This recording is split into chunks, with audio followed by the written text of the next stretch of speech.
Voilà, nous sommes arrivés à l'épisode numéro 13 de notre analyse de la situation politique, situation constitutionnelle en Belgique, et notamment la récupération du vote du mécontentement, du vote de anti-establishment, cette récupération par l'extrême droite, le Vlaams Belang, le 26 mai 2019. La première analyse superficielle dans les médias, dans la presse, également parmi certains intellectuels de la gauche, etc., qui se donnent un caractère de critique contre le régime de gauche, était, voilà, on a eu un vote xénophobe. On a eu un vote xénophobe et on peut comparer ça, on peut argumenter ça en comparant les voix dans les villes et en dehors des villes. Et c'est clair que dans les villes où il y a une vie sociale multiculturelle, diversifiée, différentes origines ethniques, l'extrême droite n'a pas vraiment gagné. Ils avaient également gagné, mais c'était assez faible, mais c'était surtout dans les petites communes, dans les villes ou les communes en dehors des plus grandes villes que le Vlaams Belang avait vraiment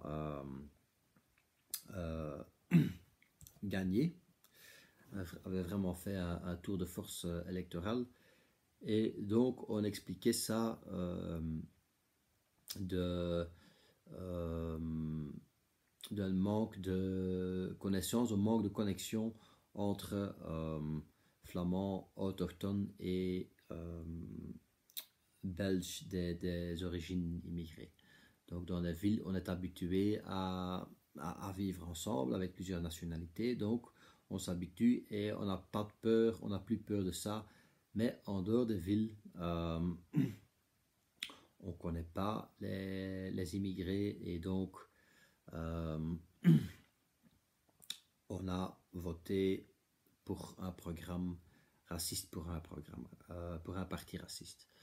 Je pense que cette explication était très superficielle et ne correspond pas à des profonds sentiments ou des profonds tensions de classe qui étaient derrière. Et c'est aussi dans les médias que ces analyses n'ont pas tenu longtemps. Donc de fur et à mesure et assez rapidement, on a dû reconnaître que la vote de protestation était une vote contre l'appauvrissement, contre des politiques de flexibilisation, des politiques de libéralisation, privatisation et tout, qui descendaient le niveau de vie, le standard de vie d'une grande partie de la population.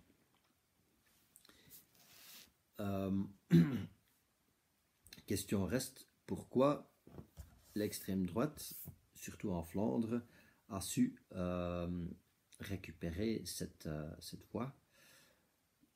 Notamment, il y a une dimension qui était très cruciale pour ça, et c'était la dimension du logement et la dimension des prix du logement depuis 10, 20, 30, donc depuis les dernières décennies.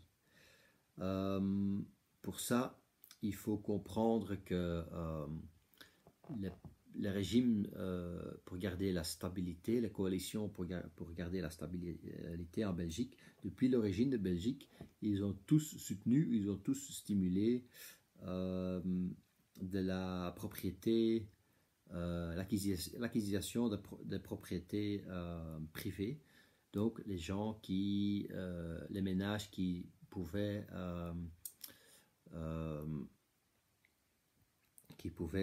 conquérir, avoir ou acheter une maison pour eux. Donc c'est notamment dans le marché privé des logements.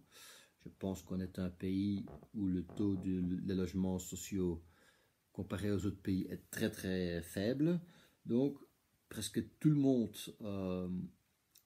habite ou cherche une maison dans le marché privé et la plus grande partie achète sa maison, il ne loue pas. Donc c'était stimulé d'une politique, même les socialistes qui ont été au pouvoir entre les deux guerres, après la Deuxième Guerre mondiale, eux aussi, ils ont stimulé ça, acquisition d'un logement privé. Donc, qu'est-ce qui s'est passé les dernières décennies? Ben, les prix du logement ont sauté et de manière très forte. C'est pas vraiment calculé dans l'index ou dans le niveau de vie, mais la génération, maintenant, je l'avais déjà expliqué quand on avait parlé des protestations scolaires contre ou pour le climat et contre la politique, la négligence de la politique du climat, la négligence des changements climatiques. C'est une génération qui aura de plus en plus dur, de plus en plus difficile d'acquérir un niveau de vie qui était comparable à ceux de leurs parents ou voire de leurs grands-parents. Donc, c'est autour de ces dimensions que le Vlaams Belang a su capter cet sentiment et cette réalité aussi d'appauvrissement d'une grande partie également de la classe moyenne. Par exemple, en insinuant que des immigrés et des réfugiés étaient privilégiés dans les listes d'attente pour les logements sociaux, par exemple en insinuant que voilà, ils nous prennent nos quartiers et ils ont tout pour pouvoir acheter une maison et il reste moins de maisons pour nous, pour notre peuple et tout ça. Ce qui est naturellement pas vrai. La plupart des immigrés sont encore plus difficiles à sauvegarder leur niveau de vie. Mais ça a touché et c'est par ça qu'ils ont su récupérer la voie. C'est par cette dimension-là qu'ils ont pris le sentiment et la réalité de baisse de niveau de vie